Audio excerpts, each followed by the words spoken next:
Après Noël, mon père m'appelle à 3 heures, hurlant pour 20 000 € afin de sauver ma sœur. S'il ne les a pas, je suis mort pour lui. Je lui dis d'appeler son enfant chéri et raccroche. Le lendemain, la police révèle une vérité qui choque tout le monde.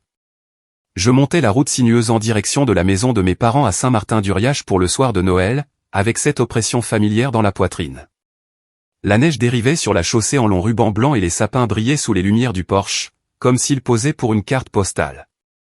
À la radio, une station de jazz feutré jouait quelque chose de chaleureux et de lent, le genre de musique que les gens imaginent lorsqu'ils pensent à des fêtes paisibles. Mais la paix n'a jamais été quelque chose que ma famille savait préserver. Je venais de me garer devant la maison quand quelque chose en moi a murmuré que cette nuit serait différente. Je ne pouvais pas l'expliquer. C'était peut-être le silence. Ou le froid. Ou la façon dont mes mains tremblaient un peu quand j'ai coupé le moteur. Je me suis demandé si l'une d'entre elles avait déjà ressenti cette étrange oppression avant un moment qui allait changer leur vie. J'ai chassé cette pensée et je suis entré. L'odeur de jambon rôti et de cannelle emplissait la maison. La table de la salle à manger était dressée avec les vieilles nappes de Noël rouges et dorées, celles que maman ne sortait que pour les grandes occasions. Papa était assis en bout de table, la posture raide et fière, comme toujours. Étienne, mon frère de 33 ans, se tenait à ses côtés avec un verre de vin, riant trop fort à quelque chose que personne d'autre n'avait entendu. Il rayonnait de cette confiance facile qu'il avait portée toute sa vie, la confiance que mes parents n'avaient cessé de nourrir. L'enfant prodige. Le sauveur. Le fils qui ne pouvait commettre aucune erreur. Je suis entré et maman m'a frôlé pour se jeter dans les bras d'Étienne. Elle lui a embrassé la joue, a touché ses cheveux et lui a dit à quel point elle était fière. Papa lui a donné une tape dans le dos en plaisantant sur le fait qu'Étienne allait bientôt conquérir le monde. Leur voix s'élevait et tournait autour de lui comme s'il était une sorte de miracle de Noël. Je suis resté là un instant, mon manteau dans une main, attendant que quelqu'un me regarde. Ils ne l'ont pas fait.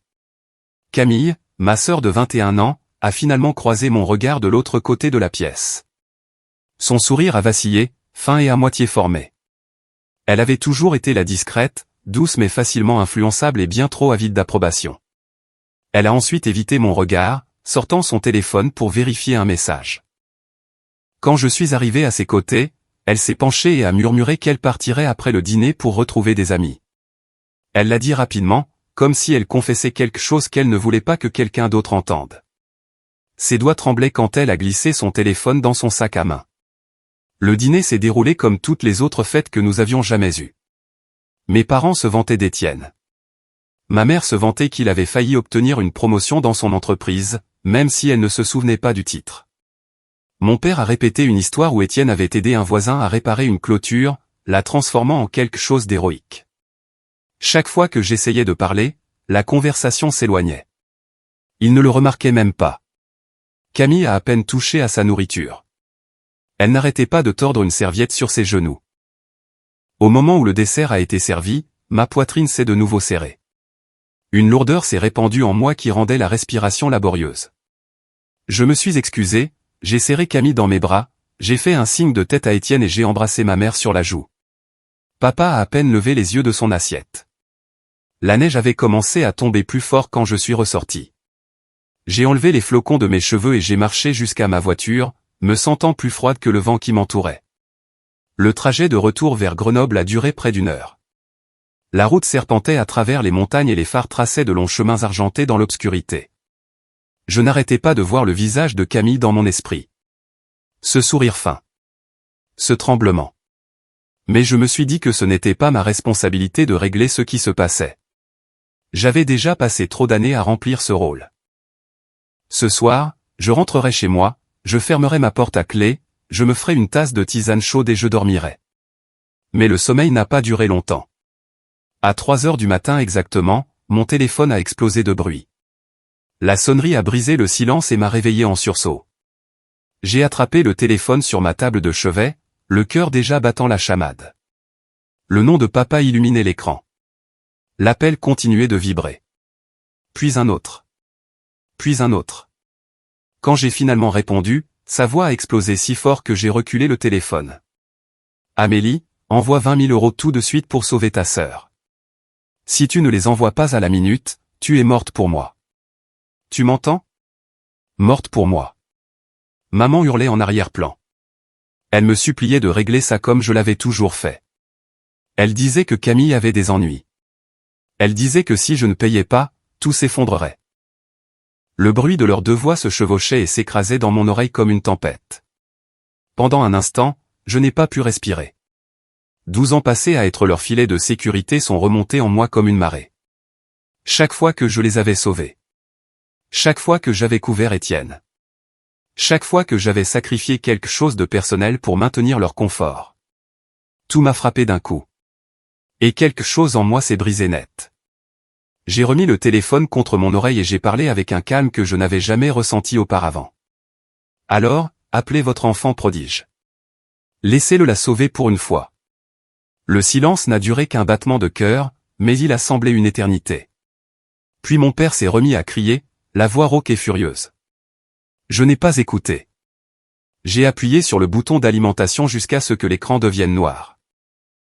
J'ai tiré la couverture autour de moi et je me suis recouché. Mon cœur battait encore la chamade, mais je sentais quelque chose de nouveau. Quelque chose de léger. Quelque chose comme la liberté. J'ai dormi profondément jusqu'au matin. À 7h30, j'ai de nouveau attrapé mon téléphone. L'écran s'est allumé, instantanément inondé d'appels manqués et de messages. Avant que je puisse en parcourir un seul, un autre appel est arrivé. Un numéro que je ne reconnaissais pas. J'ai hésité un instant avant de répondre. Ici le commissariat de police de Nice, j'appelle pour Amélie Dubois. Je me suis assise dans mon lit, l'air froid de la fenêtre effleurant mes épaules, et j'ai senti le monde basculer sous mes pieds. La voix à l'autre bout du fil a continué de parler, calme et officielle, et à ce moment-là, j'ai su que la nuit précédente n'avait été que le début. J'ai pris une longue inspiration, me préparant à tout ce qui allait suivre. La ligne est restée ouverte un instant, comme si l'agent s'attendait à ce que je dise quelque chose en premier. J'ai serré le téléphone plus fort contre mon oreille et j'ai essayé de calmer ma respiration. L'air dans ma chambre semblait froid et mince, presque cassant, comme s'il pouvait se briser si je bougeais trop vite. L'agent a répété son nom, agent Daniel Rousseau de Nice, et sa voix avait cette fermeté calme et exercée qu'on n'entend que chez les gens qui gèrent des urgences tous les jours. Il m'a dit que ma sœur Camille avait été placée en garde à vue aux premières heures du matin. Il a dit qu'elle avait été interpellée devant une boîte de nuit près du centre-ville de Nice après avoir omis de payer une note de 7 500 €. Pendant quelques secondes, je suis restée assise, à fixer le givre qui se formait à l'intérieur de ma fenêtre, essayant de comprendre chaque mot. Ma gorge s'est serrée. Mon esprit est revenu à son faible sourire au dîner et à la façon dont elle tordait sa serviette. Tout cela prenait un sens terrible maintenant. Je lui ai demandé ce qui s'était passé. Il a expliqué qu'après avoir quitté la maison de nos parents à Saint-Martin-d'Uriage, Camille avait conduit avec un groupe d'amis en direction de Nice. Elle avait dit au personnel du club qu'elle pouvait tout couvrir. Selon des témoins, elle avait ri, passé son bras autour d'un ami et annoncé qu'elle s'occupait de tout, que c'était sa soirée, qu'elle régalait.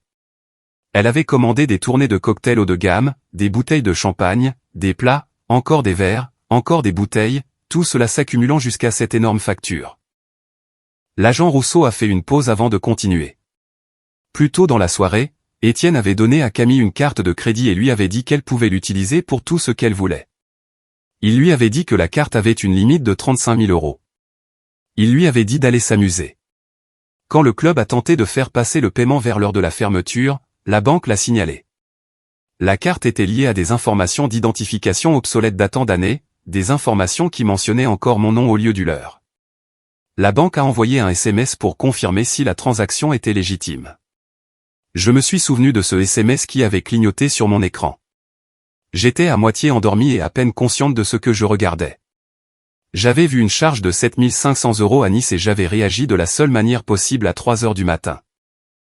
J'avais appuyé sur l'option indiquant que la carte était volée. J'avais éteint mon téléphone avant même que le message de confirmation ne finisse de s'envoyer. Le personnel du club avait demandé à Camille une pièce d'identité lorsque le paiement a été refusé.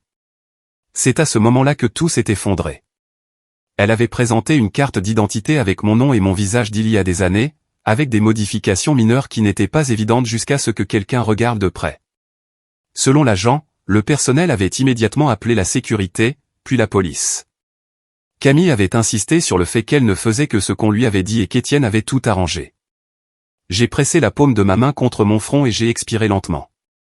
Ma voix semblait faible quand j'ai finalement demandé si elle était en sécurité. L'agent Rousseau a dit qu'elle était secouée mais indemne. Il a également dit que le club porterait plainte à moins qu'un paiement immédiat ne soit arrangé par les voies appropriées. J'ai senti mon estomac se nouer. C'était exactement pour ça que mes parents m'avaient appelé au milieu de la nuit. Pas parce qu'ils se souciaient de ce que Camille s'était fait à elle-même. Pas parce qu'ils voulaient me dire la vérité. Ils voulaient l'argent. Ils voulaient que je fasse tout disparaître comme je l'avais fait tant de fois auparavant. Il y a eu une longue pause pendant que l'agent feuilletait des papiers. Puis il a dit quelque chose qui m'a glacé le sang. Il a dit qu'il y avait une autre affaire liée à la situation. Quelque chose impliquant mon frère Étienne. Quelque chose qui ne pouvait pas être discuté par téléphone. Il m'a demandé si je pouvais venir à Nice dès que possible. Pendant un instant, je n'ai pas pu répondre. Ma main tremblait autour du téléphone. La pièce semblait plus petite, l'air plus lourd. Chaque instinct en moi me disait de garder mes distances. De rester à Grenoble, de fermer ma porte à clé, de boire un café et de prétendre que rien de tout cela n'avait à voir avec moi.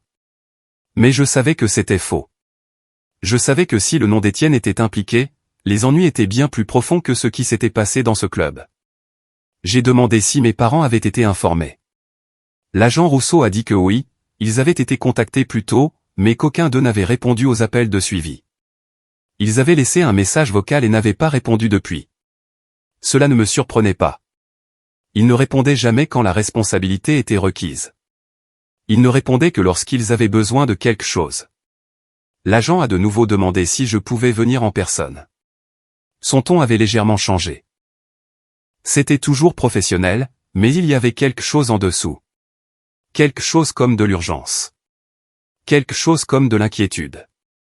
Je lui ai dit que je comprenais et que je prendrais mes dispositions. Il m'a remercié, a confirmé l'adresse du commissariat et a mis fin à l'appel. Je suis resté au lit un long moment après que la ligne soit devenue silencieuse. Ma main reposait sur ma poitrine, sentant le rythme rapide et inégal de ma respiration. Le ciel à l'extérieur de ma fenêtre s'était éclairci en un gris pâle. La neige poudrait le balcon. Les voitures se déplaçaient lentement dans la rue en bas. Tout semblait paisible. Tout semblait faux. J'ai balancé mes jambes hors du lit et je suis resté assise là, à fixer la moquette. Mon esprit tournait en rond, revenant à Camille tendant cette carte d'identité au bar, souriant trop largement, prétendant appartenir à un endroit où elle n'avait pas sa place. J'ai imaginé son visage terrifié quand elle a réalisé qu'elle ne pouvait pas payer. J'ai imaginé qu'elle appelait maman, entendant la panique au lieu du réconfort. J'ai imaginé qu'elle murmurait qu'Étienne lui avait dit qu'elle pouvait utiliser la carte.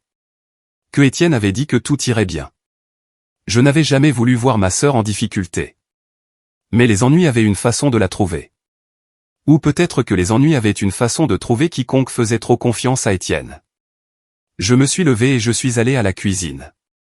La cafetière a cliqué et a ronronné. J'ai enroulé mes mains autour de la tasse chaude et j'ai regardé par la fenêtre. Saint-Martin-d'Uriage était à un peu plus d'1 heure de route. Nice était à près de 8 heures. La neige rendait les deux trajets pires. Mais la distance ne m'avait jamais protégé du chaos de ma famille. Elle ne l'avait que retardé. J'ai rincé la tasse, j'ai attrapé mon manteau et j'ai rempli un petit sac avec l'essentiel. Portefeuille. Clé. Chargeur. Un dossier de vieux documents que j'avais gardé pendant des années sans trop savoir pourquoi. J'ai éteint les lumières et j'ai fermé la porte derrière moi. Le froid m'a frappé dès que je suis sorti. Ma respiration sortait en nuages blancs. En montant dans la voiture, le silence m'a de nouveau oppressé. Le même silence que j'avais ressenti avant le dîner de Noël. Le même silence qui laissait présager que quelque chose était en train de changer. J'ai démarré le moteur et j'ai placé mon téléphone dans la console. Juste avant de quitter le parking, le téléphone a de nouveau vibré. Un autre numéro inconnu. Un autre morceau de l'histoire qui attendait de tomber. J'ai hésité, puis j'ai répondu, me préparant à ce qui allait suivre. Une femme a répondu à l'autre bout du fil, et il m'a fallu une demi-seconde pour reconnaître ma propre mère à travers le tremblement de sa voix. Elle n'a même pas dit bonjour. Elle s'est directement mise à pleurer, à halter et à me dire que je lui avais brisé le cœur. Elle a dit que Camille était assise dans une salle de détention sordide à Nice, terrifiée et seule, et que tout ce dont elle avait besoin, c'était que j'arrête d'être têtu et que j'envoie l'argent pour que ce cauchemar se termine. J'ai écouté sans rien dire pendant un moment, le téléphone pressé contre mon oreille, le moteur tournant doucement sous moi. Maman continuait de répéter les mêmes phrases. Si tu avais juste fait ce qu'une bonne fille fait, tout cela serait terminé. Si tu te souciais vraiment de ta famille, tu ne ferais pas souffrir ta sœur. Ton père est hors de lui. Camille pourrait ne jamais se remettre de cette humiliation. C'était comme si tous les voyages de culpabilité de mon enfance avaient été rassemblés et versés dans mon oreille. Je pouvais presque la voir faire les 100 pas dans la cuisine, une main pressée contre sa poitrine, l'autre s'agitant dans les airs, cherchant le soutien de mon père. Je lui ai demandé si elle avait parlé à la police. Elle a dit qu'ils avaient appelé, mais qu'ils voulaient juste de l'argent et qu'elle ne comprenait pas la moitié de ce qu'ils disaient. Elle a dit que tout ce qui importait était de sortir Camille et de préserver le nom de la famille. Je lui ai demandé pourquoi ils avaient besoin de 20 000 € au lieu de simplement payer la note du club de 75 cents. Il y a eu un bref bégaiement dans ses mots. Elle a dit qu'il y avait des frais. Des frais de justice. Des pénalités. Que tout s'additionnait rapidement. Que ces choses étaient compliquées et que l'important n'était pas les détails, mais la solution. Quelque chose en moi s'est refroidi quand elle a dit ça. Je lui ai dit que je me rendais à Saint-Martin-d'Uriage. J'ai dit que je ne parlerais pas d'argent par téléphone et que nous discuterions de tout face à face. Elle n'a pas aimé cette réponse. Elle a essayé de me ramener à l'ancien scénario, disant qu'il n'y avait rien à discuter, seulement un problème à régler en payant. Je lui ai dit que je serais là dans 1 heure et j'ai mis fin à l'appel avant qu'elle ne puisse me traîner dans un autre nœud émotionnel. La montée vers la montagne était différente ce jour-là. La neige de la nuit précédente s'était transformée en une fine croûte le long des accotements. Les sapins se penchaient vers le ciel, lourds de blanc. Les voitures se déplaçaient prudemment sur la route à 2 voies, leurs pneus chuchotant sur l'asphalte. À l'intérieur de ma voiture, le chauffage ronronnait et le tableau de bord brillait d'un orange doux. Mes mains étaient stables sur le volant. Ma poitrine était encore serrée, mais il y avait quelque chose de solide sous la peur maintenant, une fine ligne de colère qui devenait de plus en plus claire à mesure que je me rapprochais de la maison de mes parents. Quand j'ai tourné dans leur rue, tout semblait paisible. De petites maisons avec des couronnes sur les portes. Des guirlandes lumineuses tombant le long des gouttières. L'allée de mes parents n'avait pas été entièrement déneigée, seulement 2 traces étroites creusées dans la neige. Je me suis garé au même endroit où je m'étais tenu moins de 24 heures plus tôt, portant encore un faux sourire après le dîner, prétendant encore que je ne voyais pas comment ils m'effaçaient de leur image de la parfaite famille Dubois. Maman a ouvert la porte avant même que je ne frappe. Ses yeux étaient rouges et gonflés, et elle tenait un mouchoir froissé dans une main. L'odeur de vieux café et de jambon réchauffé flottait derrière elle. Elle m'a attrapé le bras dès que je suis entré, sa voix prenant un ton suppliant. Elle a dit que la banque avait gelé la carte. Elle a dit que la police exagérait. Elle a dit que tout pouvait disparaître si je faisais simplement ce que j'avais toujours fait et que je venais en aide à la famille. Papa était à la table de la salle à manger, penché en avant, les coudes sur les genoux, fixant une assiette froide de nourriture qu'il n'avait pas touchée. Sa mâchoire était serrée, ce serment familier qui signifiait qu'il était en colère mais essayait de paraître maître de la situation. Il ne s'est pas levé quand je suis entré. Il m'a juste regardé avec des yeux plus fatigués que dans mon souvenir et m'a dit que ma petite crise à 3 heures du matin avait été puérile et cruelle. Il a dit que les bonnes personnes ne tournent pas le dos à leur sang. Je suis resté près de la porte et j'ai laissé leurs mots me submerger sans m'approcher. Je leur ai de nouveau demandé pourquoi ils avaient besoin de 20 000 € alors que la note du club était de 7 500. Maman a agité la main et a dit qu'il y avait des frais supplémentaires. Papa a marmonné qu'il y avait des choses que je ne comprenais pas sur les règlements à l'amiable et la discrétion. Aucun d'eux ne m'a donné quoi que ce soit de concret.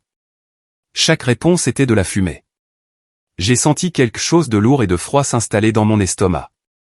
Ça avait toujours été comme ça avec eux. Ils s'attendaient à ce que je donne de l'argent d'abord et que je fasse confiance à leur version de l'histoire plus tard. Pendant des années, j'avais fait exactement ça. Pas de questions. Pas de limites. Juste des virements silencieux de mon compte vers n'importe quel incendie qu'ils avaient allumé cette semaine-là. Ma carrière a progressé. Mon salaire a augmenté. Mais mes économies avaient toujours saigné quelque part dans cette maison. Mes yeux se sont tournés vers le buffet près de la cuisine où ma mère gardait tout le courrier. Une pile désordonnée d'enveloppes s'appuyait contre un bol en céramique. La plupart étaient du courrier indésirable habituel. Des couleurs vives. Des prospectus. Une demande de charité. Mais quelques-unes avaient l'aspect sévère et uniforme des lettres officielles. Papier épais. Logo de banque. Enveloppe à fenêtre. Mon cœur a cogné fort dans ma poitrine. Pendant que maman continuait à dire que Camille avait toujours été une fille sensible et que l'humiliation pourrait la marquer à vie, je me suis approché de la pile et j'ai commencé à la trier. Maman m'a crié de ne pas fouiller dans son courrier, puis a essayé d'adoucir le ton en disant que ce n'était que des factures ennuyeuses, rien d'important. Cela n'a fait que me pousser à regarder de plus près. Vers le milieu de la pile, j'ai vu le nom d'Étienne en gras sur un avis d'une société de financement que je ne reconnaissais pas. Il mentionnait un retard de paiement et un possible recouvrement. Le montant dû était de 35 000 €. Le papier semblait lourd dans ma main. Ma bouche s'est asséchée. Je l'ai brandi et j'ai demandé à mes parents quand ils comptaient mentionner que mon frère prodige était criblé de dettes. Le visage de papa s'est tordu. Il a dit que c'était sous contrôle. Que c'était un revers temporaire. Que Étienne avait des investissements qui allaient bientôt rapporter. Maman s'est interposée et a essayé de prendre la lettre, disant que je n'avais pas à m'en soucier. Derrière cette enveloppe, une autre a attiré mon attention. Celle-ci portait le nom d'une banque que je connaissais trop bien. Il y avait une ligne en haut qui disait « Avis d'ajustement de prêt hypothécaire inversé ». La lettre mentionnait les noms de mes parents et le montant de 140 000 €. J'ai senti la pièce tanguer un peu en la lisant. Je savais qu'ils vivaient principalement de la pension de papa, mais j'avais cru que leur maison était la seule chose solide qu'il leur restait. Je leur ai demandé quand ils avaient contracté un prêt hypothécaire inversé sur la maison. Les lèvres de maman se sont pincées en une fine ligne. Papa a dit que ça ne me regardait pas. Il a dit que les parents faisaient ce qu'ils avaient à faire pour maintenir leur famille à flot. Il a dit que je n'avais pas le droit de juger des décisions dont je ne savais rien. Je leur ai rappelé que j'étais celle qui virait de l'argent depuis des années pour combler des vides que je n'avais pas créés. J'ai demandé si le prêt hypothécaire inversé avait été utilisé pour payer d'autres erreurs d'Étienne. Aucun d'eux n'a répondu. Maman s'est détournée, tripotant un torchon. Papa fixait le mur. Je sentais une lente brûlure monter dans ma poitrine. Pas la colère sauvage qui explose puis s'éteint, mais une flamme constante qui avait manqué d'air pendant bien trop longtemps. J'ai posé les lettres sur la table et je leur ai raconté ce que l'agent Rousseau avait dit à propos de Camille. J'ai décrit le club. La fausse carte d'identité. La carte liée à mes anciennes informations. Le paiement qui avait déclenché le SMS de la banque à 3 heures du matin. Maman a tressailli quand j'ai mentionné la carte d'identité. Elle m'a dit de ne pas en faire toute une histoire. Elle a dit qu'Étienne avait seulement essayé d'aider Camille à se sentir plus adulte, qu'il voulait qu'elle s'intègre avec ses amis. Elle a dit que c'était juste une erreur stupide, que les jeunes faisaient ce genre de choses tout le temps. Elle a fait comme si Étienne lui avait prêté une veste, pas mon identité. Je lui ai demandé si elle comprenait ce que cela signifiait pour quelqu'un d'entrer dans un bar avec mon nom sur un morceau de plastique et d'accumuler des dettes comme Camille l'avait fait. Je lui ai demandé si elle réalisait que si je n'avais pas signalé la transaction comme volée, ces 7 500 € m'auraient incombé, en plus de tout ce que j'avais déjà porté. Elle m'a regardé, puis a dit qu'Amélie retombait toujours sur ses pieds, que j'avais un bon travail et un crédit solide et que ces choses ne me blessaient pas comme elles pouvaient blesser Étienne ou Camille. Dans son esprit, ma stabilité faisait de moi une cible légitime. J'ai senti quelque chose se fermer derrière mes côtes. C'était comme entendre mon rôle dans la famille énoncé à voix haute pour la première fois. Je n'étais pas une fille pour eux. J'étais une ressource. Mon regard est retourné à la pile de courrier. Une plus petite enveloppe gisait tout en bas, légèrement froissée, comme si elle avait été ouverte et jetée là à la hâte. Le logo de la banque dans le coin m'a donné la chair de poule. Mon nom était au centre en lettres capitales.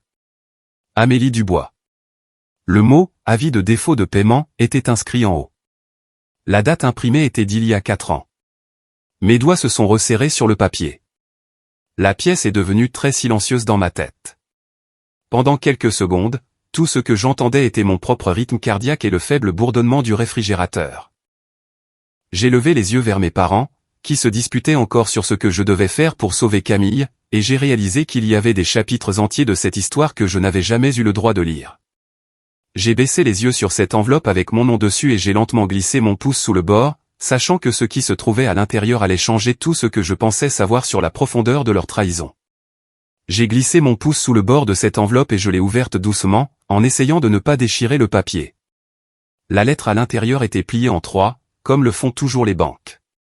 Mon nom était imprimé en gras en haut, et en dessous une ligne qui disait « Avis de défaut de paiement, daté d'il y a 4 ans ». Le numéro de compte ne correspondait à rien que je reconnaissais. Le solde dû était de plusieurs milliers d'euros, assez pour me nouer l'estomac.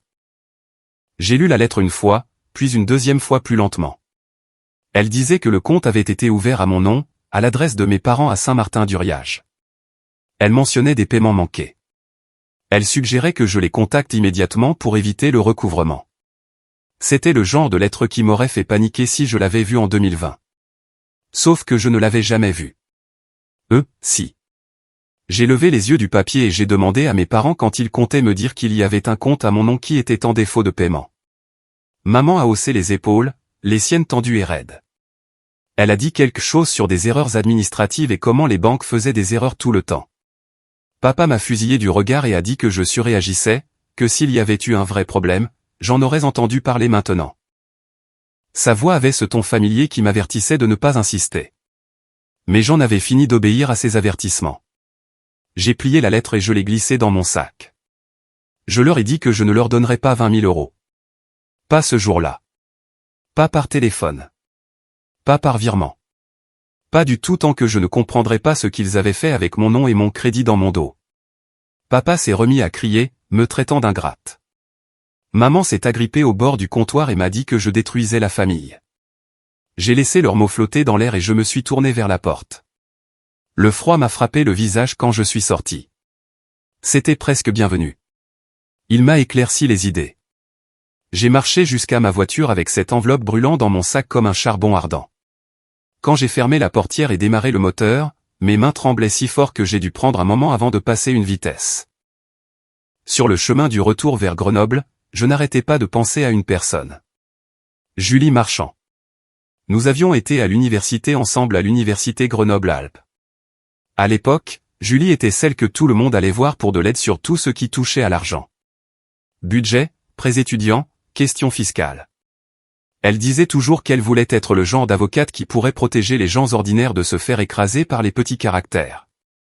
La dernière fois que j'avais regardé ses réseaux sociaux, elle travaillait comme avocate spécialisée en droit financier dans le centre de Grenoble. À un feu rouge, j'ai utilisé une commande vocale pour l'appeler. Quand elle a répondu, sa voix était exactement la même, vive et chaleureuse avec cette fermeté sous-jacente qui vous donnait l'impression qu'elle pouvait affronter toute une banque si nécessaire. Je lui ai raconté une petite partie de ce qui se passait, en gardant ma voix stable par pure volonté. J'ai mentionné l'avis de défaut de paiement et le fait que je ne l'avais jamais vu jusqu'à ce matin. Il y a eu une pause, puis elle m'a demandé si je pouvais venir à son bureau cet après-midi. Son ton est passé de amical à professionnel en un instant. Cela seul m'a presque autant effrayé que la lettre.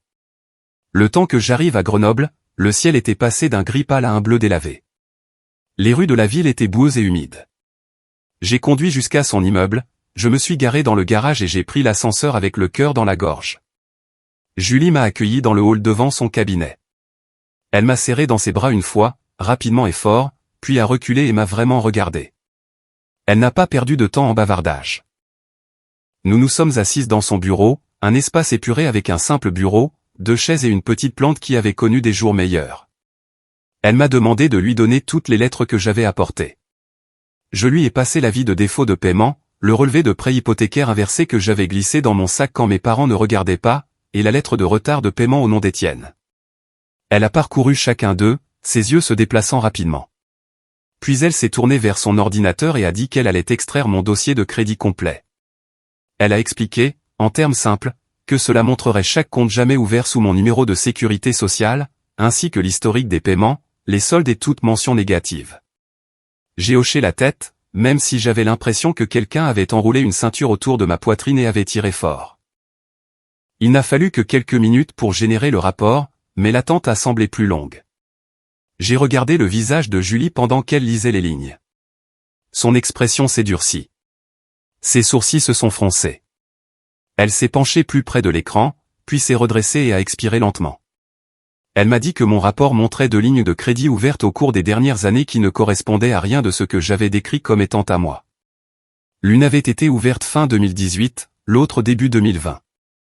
Les 2 étaient dans des banques que je n'avais jamais utilisées. Les 2 mentionnaient mon nom, mon numéro de sécurité sociale et l'adresse de mes parents à Saint-Martin-d'Uriage. Les deux étaient tombés en défaut de paiement, puis avaient été remises à jour, puis étaient de nouveau tombés en retard. Le schéma ressemblait exactement à quelqu'un jonglant avec des paiements avec de l'argent emprunté. Ma bouche était sèche. Je lui ai demandé s'il y avait une chance que ce soit une simple erreur. Elle a secoué la tête. Elle a dit que les banques n'attachaient généralement pas le mauvais numéro de sécurité sociale par accident, surtout pas 2 fois.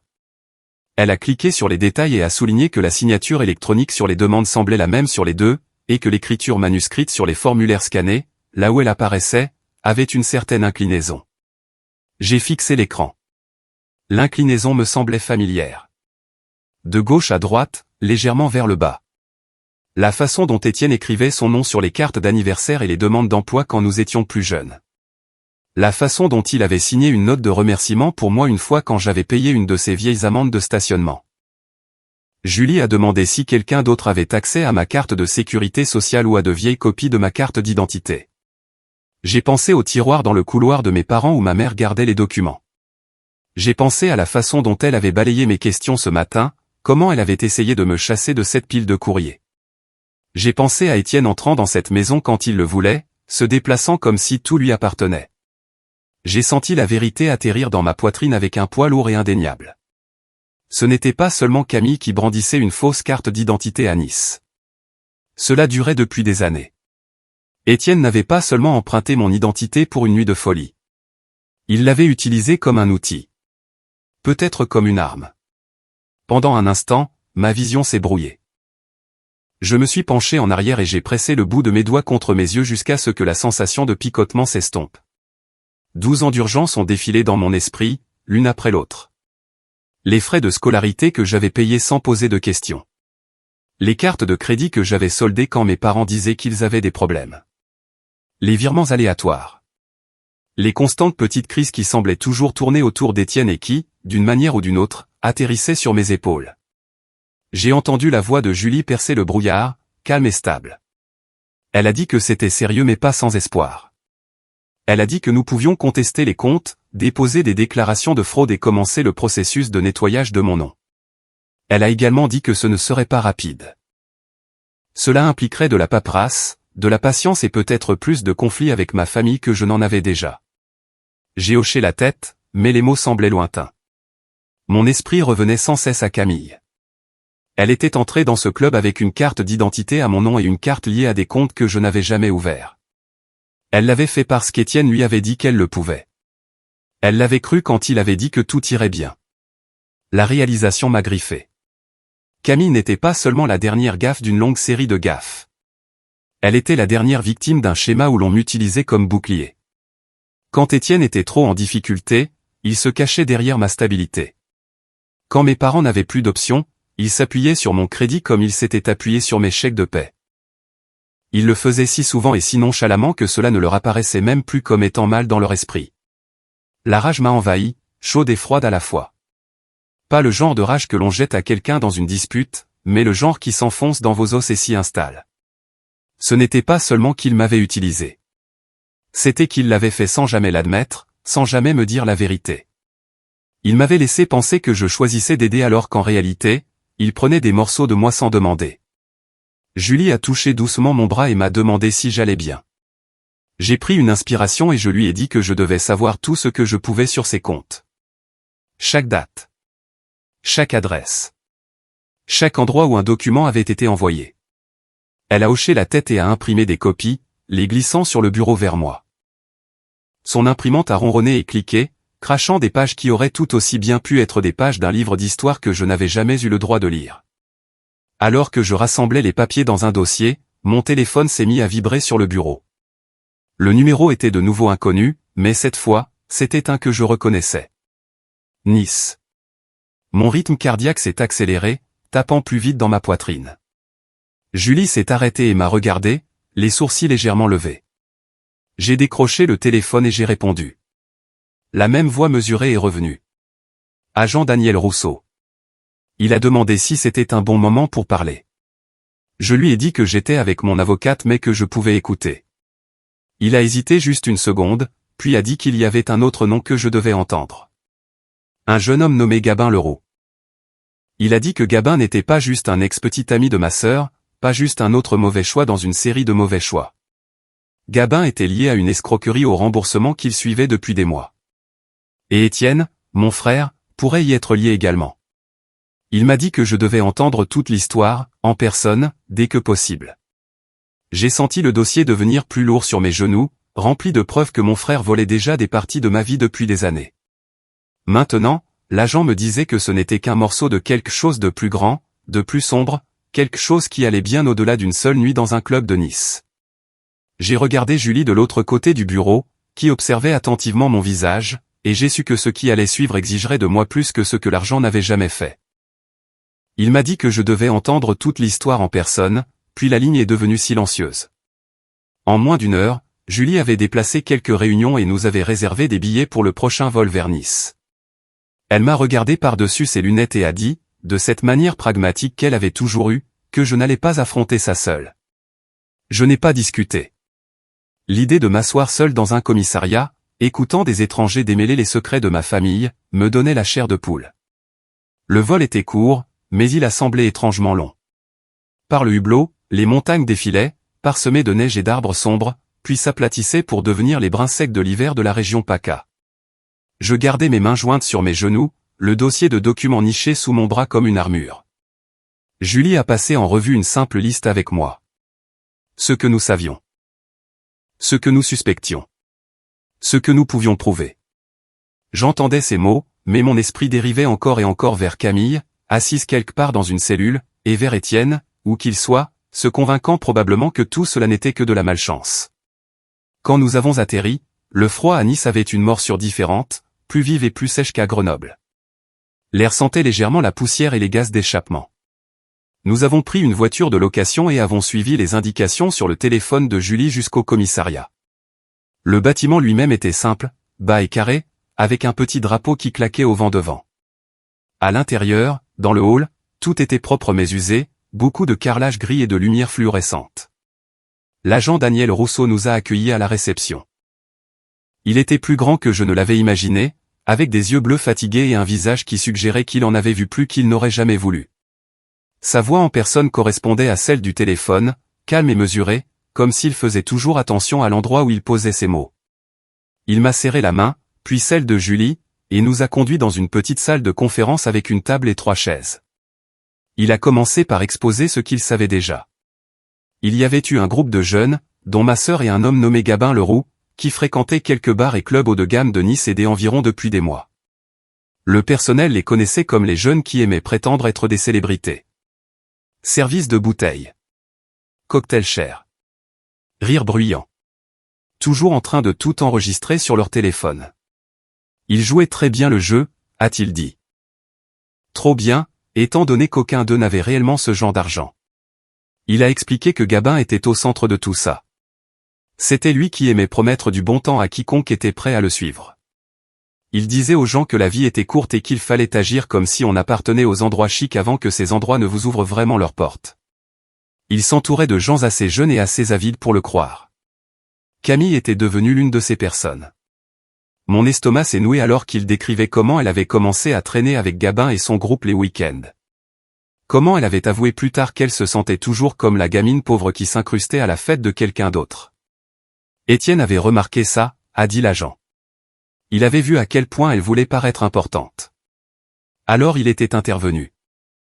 Selon la déclaration de Camille, Étienne lui avait rendu visite sur le campus quelques semaines plus tôt et l'avait emmené prendre un café. Il l'avait écouté parler de Gabin, de ses nouveaux amis, des fêtes et de la façon dont tout le monde s'attendait à ce qu'elle suive le rythme. Puis il a sorti une carte de son portefeuille et l'a glissée sur la table vers elle.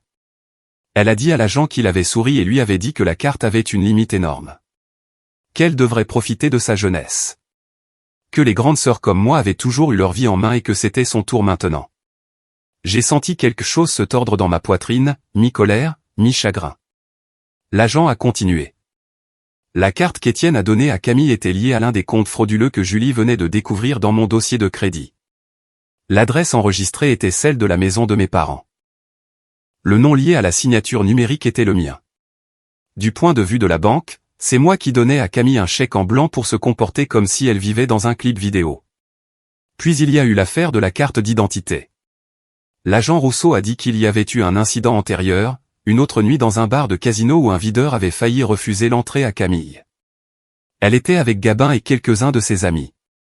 Ils avaient tous l'âge légal pour boire, mais le videur avait hésité devant la carte d'étudiant de Camille parce qu'elle avait l'air trop jeune.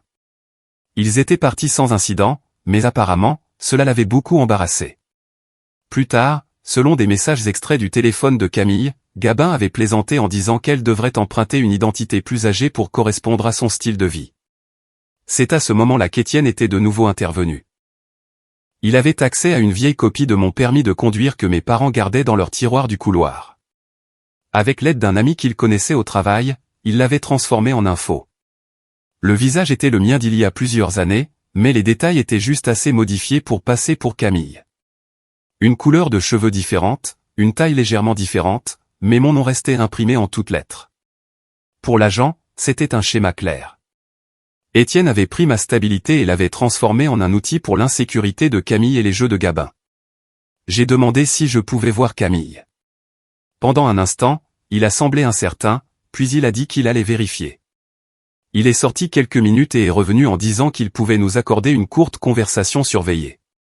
J'ai senti ma gorge s'assécher, mais j'ai accepté. Ils l'ont amené dans une petite pièce avec une table boulonnée au sol. Elle semblait plus petite que dans mon souvenir du soir de Noël. Ses cheveux étaient attachés en un chignon désordonné. Des cernes sombres marquaient la peau sous ses yeux. Elle n'a pas tout de suite osé croiser mon regard. Il y avait une vitre d'un côté où je savais que quelqu'un nous observait, mais j'ai essayé de me concentrer uniquement sur elle. Elle a commencé à parler avant que je ne le puisse.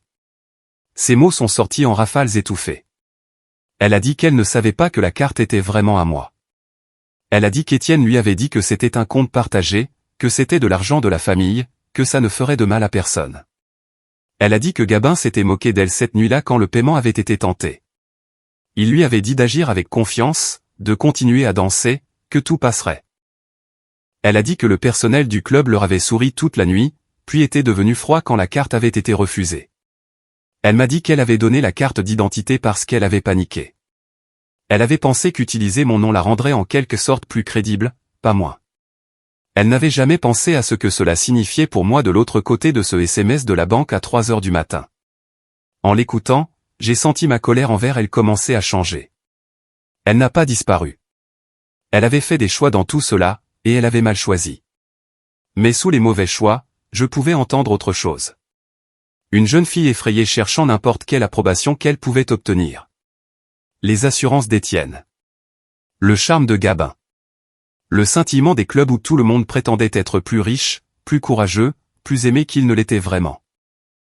Je lui ai dit d'une voix lente et stable que ce qu'elle avait fait était grave. Je lui ai dit que c'était avec mon nom et mon crédit qu'elle était entrée. Pendant un instant, elle a de nouveau ressemblé à une enfant, comme la petite sœur qui grimpait dans mon lit pendant les orages. Ses yeux se sont remplis de larmes. Elle a dit qu'elle avait vraiment cru qu'Étienne l'aidait. Elle pensait qu'il était la seule personne de la famille qui la voyait et voulait qu'elle se sente spéciale.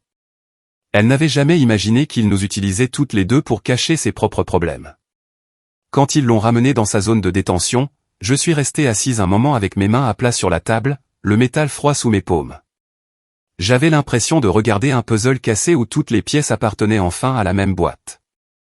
Étienne au centre, tirant les ficelles. Camille d'un côté, désespérée d'appartenir. Moi de l'autre, assez stable pour être utilisé comme un mur contre lequel s'appuyer sans jamais qu'on me le demande. De retour dans la salle de conférence, l'agent Rousseau s'est éclairci la gorge et nous a dit qu'il y avait encore plus. Il a ouvert un mince dossier et a dit que Gabin Leroux était dans le radar depuis un certain temps. Il était lié à un schéma de remboursement et de rétrofacturation suspect dans plusieurs casinos et détaillants de luxe de la région. Il le soupçonnait d'avoir orchestré des achats puis de les avoir annulés, empochant la différence grâce à un réseau de faux comptes. Le nom d'Étienne était apparu à côté du sien dans quelques-unes de ses pistes financières. Rien de suffisamment solide pour une accusation complète, mais assez pour que le service y prête attention. La nuit de Camille au club avait simplement tiré tous ses fils dans le même nœud. Mon crédit volé. La fausse carte d'identité. Les jeux de Gabin. Les dettes d'Étienne. Le désespoir de mes parents. Tout était entrelacé plus étroitement qu'aucun d'eux ne l'avait probablement réalisé. J'ai demandé ce qui arriverait à Camille. L'agent a dit que si elle coopérait pleinement et si c'était bien sa première infraction grave, il y avait une chance que le procureur envisage un programme de déjudiciarisation au lieu de poursuite complète. Une sorte de conseil, de dédommagement, peut-être des travaux d'intérêt général. Il a dit que sa volonté de dire la vérité sur ce qu'Étienne et Gabin avaient fait compterait beaucoup. Puis il a croisé mon regard de cette manière stable à nouveau et m'a dit la partie que j'attendais à moitié et que je redoutais en même temps. Étienne était formellement convoqué à comparaître le lendemain pour interrogatoire. Le service examinerait non seulement son rôle dans l'affaire de Camille, mais aussi son lien possible avec les activités plus larges de Gabin. L'agent a dit que j'avais tout à fait le droit d'apporter toute la documentation que j'avais. Les dossiers de crédit. Les lettres de banque. Tout ce qui montrait depuis combien de temps ce schéma d'utilisation de mon identité durait. Il a dit que mes preuves pourraient faire la différence entre considérer cela comme une erreur d'une nuit et le reconnaître pour ce que c'était vraiment. J'ai senti le dossier sur mes genoux, lourd de cette histoire, et j'ai su que dans moins de 24 heures, j'allais m'asseoir dans une autre pièce comme celle-ci pendant que mon frère essaierait de se sortir de la vérité par des paroles. Je suis resté assise dans la petite salle de conférence à Nice pendant quelques secondes silencieuses, sentant le poids de ce que demain apporterait. Puis Julie a touché mon bras et a dit que nous devrions rentrer avant que le temps ne s'aggrave. De la neige était attendue près du col, et elle ne voulait pas que nous soyons coincés entre deux régions avec plus de questions en suspens. Nous avons donc rassemblé les documents, remercié l'agent Rousseau et sommes retournés dans la lumière déclinante de l'après-midi. Le trajet jusqu'à Saint-Martin-d'Uriage le lendemain matin semblait plus lourd que les kilomètres eux-mêmes. J'avais passé la nuit dans un hôtel près de l'autoroute, trop agité pour rentrer à Grenoble et trop épuisé pour risquer de rester près de Nice. Julie avait proposé de m'accompagner pour affronter à nouveau Étienne, mais je lui ai dit que cette partie, je devais la faire seule. Elle m'a serré la main avant de partir et m'a dit de l'appeler au moment où les choses tourneraient mal. Nous savions toutes les deux que ce serait le cas. Saint-Martin-d'Uriage semblait presque paisible sous la fine couche de neige qui était tombée pendant la nuit. Les sapins ployaient sous son poids. Les toits brillaient d'un blanc doux sous le soleil du matin. Si un étranger passait par là, il penserait que cette ville n'était que chaleur et vie simple. Il n'imaginerait jamais qu'à l'intérieur d'une maison particulière au bord des bois, toute une famille était assise sur une pile de secrets prêts à éclater. Je me suis garé dans la même allée que celle où j'étais arrivé après le dîner de Noël. Les traces de pneus des jours précédents avaient gelé en crête. Mon estomac s'est noué en marchant vers la porte. Je suis entré. Mes parents ne la fermaient jamais à clé pendant la journée. Étienne était à la table de la cuisine, faisant défiler son téléphone comme si rien au monde ne pouvait le toucher. Ma mère était à l'évier, rinçant une tasse. Mon père lisait le journal, prétendant ne pas remarquer la tension qui entrait avec moi. La douleur familière a traversé ma poitrine. Je suis resté là un moment, attendant que quelqu'un me reconnaisse. Personne ne l'a fait. J'ai tiré une chaise en face d'Étienne et je me suis assise. Il a levé les yeux avec un lent sourire narquois, comme s'il était agacé que j'ai interrompu ce qu'il regardait. Je lui ai demandé d'expliquer ce qu'il avait fait. Il s'est adossé à sa chaise, les bras croisés sur sa poitrine, et a haussé les épaules. J'avais vu ce haussement d'épaules 1000 fois pendant notre enfance. Celui qui disait qu'il était confiant de pouvoir charmer, esquiver ou intimider pour échapper à toute responsabilité. Il m'a dit que je surréagissais. Que ce qui s'était passé avec Camille n'était qu'un malentendu. Les clubs étaient dramatiques, a-t-il dit. Ils exagéraient tout pour attirer l'attention. J'ai dit que ce n'était pas ce que la police m'avait dit. Il a agité une main et a dit que les policiers aimaient faire paraître les choses pires qu'elles ne l'étaient.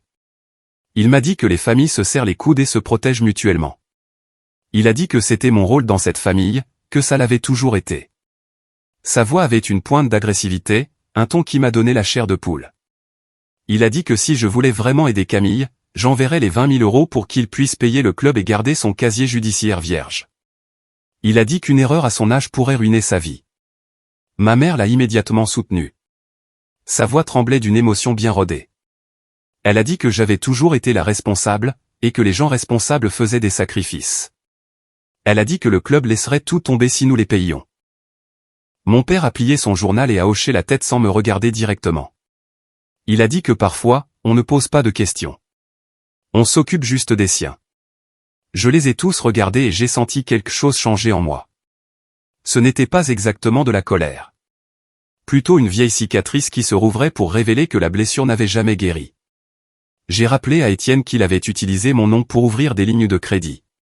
Qu'il avait volé mon identité. Qu'il avait entraîné Camille là-dedans parce que ça l'arrangeait. Il a de nouveau haussé les épaules et a dit qu'il n'avait utilisé mon identité que quelques fois. Pas grave. Nous étions une famille. Les familles partagent des choses. Je lui ai dit que les historiques de crédit n'étaient pas des restes de fête. Il ne se passait pas comme un plat à gratin. Il a souri narquoisement et m'a dit que j'étais dramatique. Il a dit que si quelqu'un venait poser des questions, je devrais me calmer et agir comme une sœur solidaire. Il a dit que si j'arrêtais de faire des histoires, rien de tout cela ne me toucherait. Un autre haussement d'épaule. Un autre rejet. Au milieu de cette conversation, mon esprit a dérivé vers un souvenir si vieux et si familier qu'il semblait presque appartenir à la vie de quelqu'un d'autre. J'avais 19 ans, jonglant avec 3 emplois. Serveuse le soir. Travail à temps partiel à la bibliothèque l'après-midi. Saisie de données sur mon vieil ordinateur portable jusqu'à 2 heures du matin. Tout ça pour aider à couvrir les factures que mes parents ne pouvaient pas gérer. Des factures qu'Étienne avait aidé à créer mais n'avait jamais eu à affronter. Je me suis souvenu de mon père me tapotant l'épaule et me disant que c'était ce que faisaient les aînés. Je me suis souvenu d'Étienne riant avec ses amis, conduisant une voiture que j'avais aidé à payer. Je me suis souvenu d'avoir donné tout mon salaire pour couvrir la facture d'électricité un mois pendant qu'il se vantait d'un week-end d'évasion. La douleur en moi s'est approfondie. Cette douleur était plus ancienne que les erreurs de Camille. Plus ancienne que les lignes de crédit. Plus ancienne que la fausse carte d'identité. Elle vivait sous mes côtes depuis l'enfance. Je me suis levé. Ma chaise a raclé le sol, un son aigu dans la cuisine silencieuse. J'ai dit que si Étienne voulait s'expliquer, c'était son moment. Si mes parents voulaient justifier ce qu'ils avaient permis, c'était leur moment aussi. Mais personne n'a parlé. Mon père continuait de fixer son journal plié. Ma mère s'essuyait les mains sur un torchon sans se retourner. Étienne souriait narquoisement à la table comme s'il avait déjà gagné. Mon téléphone a vibré dans ma poche. Pendant un instant, j'ai pensé que c'était peut-être Julie qui prenait des nouvelles. Ou l'agent Rousseau qui appelait avec un changement de programme pour demain. Je me suis éloigné de la table et j'ai sorti mon téléphone. C'était un email. Du service des ressources humaines de mon entreprise. L'objet était « Demande d'explication immédiate ». Je l'ai ouvert. Mon souffle s'est coupé. Ils avaient reçu plusieurs plaintes. Des captures d'écran du direct de Camille où elle avait pleuré dans des toilettes et dit que sa grande sœur préférait la voir souffrir plutôt que de l'aider. Les spectateurs avaient commenté avec mon nom complet, mon lieu de travail, mon poste. Quelqu'un avait directement envoyé un email à mon employeur m'accusant de négligence, de cruauté et de mauvaise conduite. Les ressources humaines voulaient discuter de la situation dans les 24 heures. J'ai refermé l'email lentement. À ce moment-là, la cuisine est devenue plus petite, plus étroite, comme si les murs se rapprochaient. Ma famille n'a pas levé les yeux. Ils n'avaient aucune idée de ce que cet email signifiait. Ils ne se souciaient pas de demander. Ils ne se souciaient que des 20 000 € qu'ils s'attendaient encore à ce que je leur donne. Je les ai regardés un par un. Le frère qui m'avait volé. La mère qui pleurait sur commande. Le père qui traitait les erreurs d'Étienne comme un mauvais temps. Et tout ce que je ressentais était une clarté épuisée. Je me suis retourné et j'ai marché vers la porte d'entrée. Mon père n'a rien dit. Ma mère a poussé un petit son blessé. Étienne a marmonné quelque chose sous son souffle que je n'ai pas pris la peine de déchiffrer. Dehors, l'air froid a frappé mes joues. Je suis resté près de ma voiture et j'ai regardé la neige doucement amonceler le long de l'allée. Les montagnes au-delà des arbres semblaient d'un bleu pâle contre le ciel d'hiver. J'ai déverrouillé la voiture et je suis monté à l'intérieur. Je suis resté assise un moment à fixer le volant pendant que mon téléphone vibrait à nouveau avec une autre notification de travail. Ma réputation, mon nom, mon emploi, la vie que j'avais construite pièce par pièce à travers des années de sacrifice, était soudainement attaquée parce que ma famille voulait que je nettoie leur désordre une fois de plus. J'ai démarré le moteur. Je ne savais pas exactement ce que demain apporterait quand Étienne serait interrogé, mais pour la première fois, je savais quelque chose avec une certitude absolue. J'en avais fini de les laisser façonner l'histoire. J'ai quitté l'allée et j'ai regardé la maison rétrécir dans mon rétroviseur alors qu'un nouveau genre de peur et un nouveau genre de résolution s'installaient, dur et stable, dans ma poitrine. J'ai conduit sur la route sinueuse hors de Saint-Martin-d'Uriage, le moteur ronronnant doucement sous moi et mes pensées allant trop vite pour être attrapées. La neige s'épaississait à mesure que je montais vers l'autoroute, de petits flocons blancs striant le pare-brise comme si ma vie était effacée et réécrite dans le même souffle. Le temps que j'arrive à Grenoble, le soleil s'était couché derrière le massif de la Chartreuse et les lumières de la ville commençaient à briller comme une constellation dispersée dans l'obscurité. Je me suis garé à ma place habituelle devant mon immeuble, mais je ne suis pas sorti tout de suite. Je suis resté assise, les mains sur le volant, le froid persistant de Saint-Martin-d'Uriage encore accroché à mes doigts. Mon téléphone a de nouveau vibré avec une autre notification par email du travail. Le nœud dans mon estomac s'est resserré. Je me suis finalement forcé à sortir de la voiture et j'ai pris l'ascenseur, sentant chaque étage monter comme une nouvelle couche de pression qui s'accumulait sur moi. Le lendemain matin, je suis arrivé tôt au bureau, bien avant la plupart de l'équipe. Les couloirs étaient silencieux, du genre de silence qui semblait à la fois paisible et de mauvais augure. Je me suis fait une tasse de café dans la salle de pause, mais même l'odeur familière n'a rien fait pour calmer mes nerfs. Ma réunion avec les ressources humaines était prévue à 9h précises. À 8h57, je suis entré dans la petite salle de conférence vitrée où Denise Chevalier, la directrice des RH, m'attendait.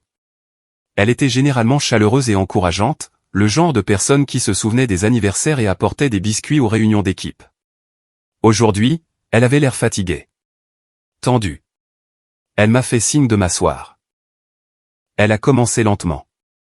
Elle a dit que l'entreprise m'appréciait. Elle a dit que j'étais l'une des meilleures ingénieures de notre équipe depuis des années.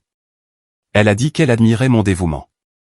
Puis elle a ouvert un dossier sur la table et a glissé une capture d'écran imprimée vers moi.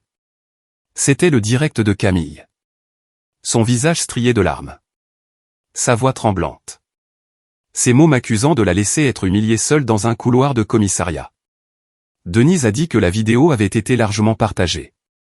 Certains spectateurs avaient envoyé des emails à l'entreprise. Quelques-uns avaient posté des commentaires en colère sur les pages de nos projets. Elle a dit qu'ils s'inquiétaient pour la réputation de la marque, surtout avec le grand contrat municipal que nous étions sur le point de finaliser. Elle a dit que même si elle comprenait que c'était une affaire de famille, l'attention en ligne rendait la direction nerveuse. Je lui ai dit la vérité. Je lui ai dit que le direct de Camille manquait de contexte. Que la situation était liée à une usurpation d'identité, une fraude financière et une enquête policière. Que tout ce que Camille avait dit dans sa vidéo venait de la panique, de la pression et d'une vie de dysfonctionnement familial. Denise a écouté. Elle croyait plus qu'elle ne le disait, je pouvais le sentir. Mais elle semblait aussi piégée dans son rôle. Elle m'a rappelé que les entreprises se soucient des apparences. Elle a dit que même lorsque les employés sont des victimes, les scandales familiaux désordonnés peuvent se répandre publiquement de manière que les organisations ne peuvent pas contrôler. Elle a dit que l'équipe de direction voulait une explication écrite. Elle a dit que nous devions anticiper avant que cela ne touche le projet de la ville. J'ai hoché la tête et j'ai senti quelque chose en moi sombrer un peu plus. J'avais travaillé toute ma vie d'adulte pour me bâtir une réputation de fiabilité, d'intégrité et de force. Et maintenant, cette réputation était menacée par les personnes mêmes pour lesquelles j'avais le plus sacrifié. La porte s'est soudainement ouverte. Sophie Caron est entrée sans frapper. C'était une chef de projet avec qui j'avais travaillé pendant des années, vive d'esprit, d'une loyauté inébranlable et jamais effrayée de dire des vérités dérangeantes. Elle a demandé si elle pouvait se joindre à nous. Denise a accepté. Sophie s'est assise et a dit qu'elle avait vu le direct. Elle a dit qu'elle avait déjà envoyé un email à la direction pour se porter garante de mon caractère. Elle a dit à Denise que j'étais la première à me porter volontaire pour les heures supplémentaires quand les délais étaient serrés, celle qui attrapait les erreurs avant qu'elles ne deviennent des désastres, celle qui couvrait les autres sans qu'on le lui demande. Elle a dit que quoi qu'il se passe dans ma famille, cela n'avait rien à voir avec le genre de collègue ou d'ingénieur que j'étais. Sa voix était stable, protectrice et féroce d'une manière qui m'a serré la gorge. Pendant un instant, je n'ai pas pu parler. Denise l'a remercié mais a dit que l'entreprise avait toujours besoin de documentation. Tout ce qui pourrait les aider à comprendre la situation si d'autres plaintes arrivaient. Elle a dit que ce n'était pas une mesure disciplinaire, mais que cela pourrait le devenir si l'histoire prenait de l'ampleur en ligne. Quand la réunion s'est terminée, je suis retourné à mon bureau, me sentant à la fois secoué et rassuré. Secoué parce que mon travail, le seul endroit de ma vie où je me sentais en sécurité et respecté, était soudainement vulnérable. rassuré parce que Sophie m'avait soutenu sans hésitation. Même quand ma propre famille ne l'avait jamais fait. J'ai passé le reste de l'après-midi à rassembler tout ce que j'avais. J'ai imprimé les dossiers de crédit que Julie m'avait montrés. J'ai organisé les messages de mes parents exigeant de l'argent. Les captures d'écran du nom d'Étienne liées à des comptes frauduleux. Le relevé de prêt hypothécaire inversé dont mes parents ne m'avaient jamais parlé. Les enregistrements de messages vocaux où ma mère suppliait et mon père menaçait. J'ai empilé chaque pièce à conviction en une pile nette et je l'ai glissée dans un classeur. Je me suis adossé à ma chaise alors que les lumières du bureau s'allumaient automatiquement avec la lumière du jour déclinante. Dehors, par les fenêtres, Grenoble brillait contre le ciel bleu-gris. Je me sentais fatigué jusqu'à la moelle mais déterminé. Si ma famille m'avait entraîné dans un désordre public, je ne me noierais pas tranquillement dedans. Je présenterais chaque vérité, même celle que j'avais passé des années à essayer de ne pas voir. Mon téléphone a sonné juste au moment où je fermais le classeur. C'était Julie. Sa voix était basse, contrôlée, mais il y avait quelque chose d'urgent en dessous. Elle a dit qu'elle avait parlé à l'agent Rousseau. Étienne ne s'était pas présenté volontairement pour l'interrogatoire préliminaire. Il l'avait arrêté à la place. Il était détenu jusqu'à l'interrogatoire complet de demain. Elle a dit que nous devions retourner à Nice pour le matin et nous préparer pour l'audience. Je suis resté là, tenant le téléphone contre mon oreille, le bureau maintenant presque vide autour de moi. Étienne était enfin dans un endroit d'où il ne pouvait pas s'esquiver, rejeter ou se sortir par le charme. La réalité de ce qu'il avait fait s'installer autour de lui comme de l'eau froide. J'ai dit à Julie que je la retrouverais à l'aéroport à l'aube. Quand j'ai raccroché, j'ai appuyé mes paumes à plat sur la surface fraîche du bureau et j'ai laissé l'air que je retenais sortir lentement de ma poitrine. La journée avait commencé par une menace pour ma carrière et se terminait par la première vraie fissure dans le bouclier qu'Étienne avait utilisé toute sa vie.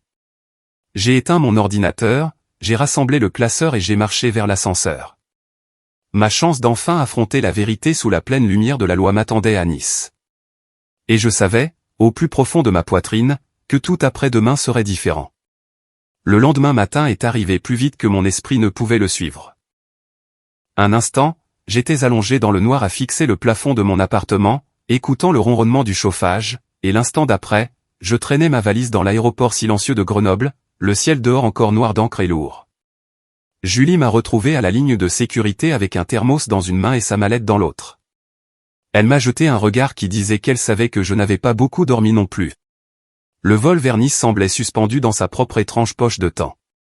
L'avion est monté au-dessus des nuages et le monde extérieur s'est transformé en une feuille blanche. J'ai regardé l'aile fendre ce vide et j'ai pensé à combien de fois j'avais sauvé ma famille sans jamais les forcer à regarder les dégâts de près. Cette fois serait différente. Cette fois, il y aurait une salle, un dossier et un juge qui ne se soucieraient pas des histoires de famille, seulement des faits. Le temps que nous arrivions au palais de justice de Nice, le soleil d'hiver était levé mais peinait à percer les fins nuages gris. Le bâtiment se dressait devant nous, tout en ligne carrée et en pierre pâle, pas grandiose mais solide d'une manière qui m'a noué l'estomac. À l'intérieur, l'air sentait le papier, la vieille poussière et une vague odeur de café qui avait trop attendu. Les gens se déplaçaient dans le hall avec ce mélange particulier de nervosité et d'ennui propre au palais de justice.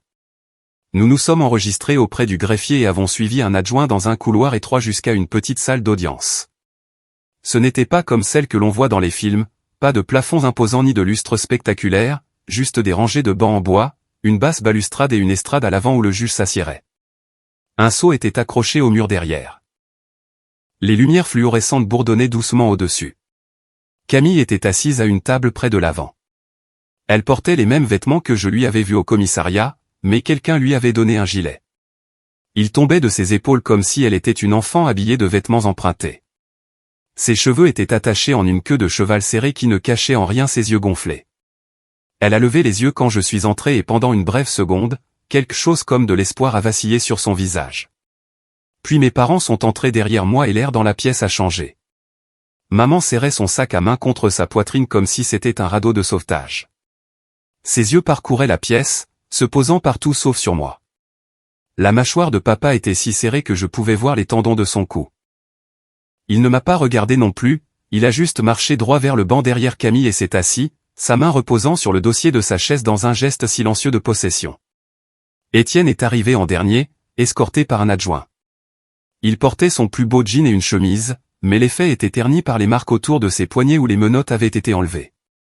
Pour la première fois depuis longtemps, il n'est pas entré dans une pièce comme s'il en était le propriétaire. Il a jeté un rapide coup d'œil à mes parents, puis à moi, puis s'est rapidement détourné, la bouche se resserrant. Julie et moi avons pris nos places à une table séparée réservée aux parties intéressées. Elle a posé le classeur entre nous et a placé un petit bloc-notes à côté. Son calme et sa stabilité m'ont un peu ancré. Je me suis concentré sur sa présence et j'ai essayé de ne pas laisser mes yeux dériver vers le jugement sur les visages de mes parents. L'huissier a appelé la salle à l'ordre lorsque le juge Alain Kérinek est entré. C'était un homme plus âgé, peut-être dans la soixantaine avancée, avec des cheveux argentés et des rides profondes autour de la bouche qui suggéraient qu'il avait passé des années à écouter les gens lui mentir.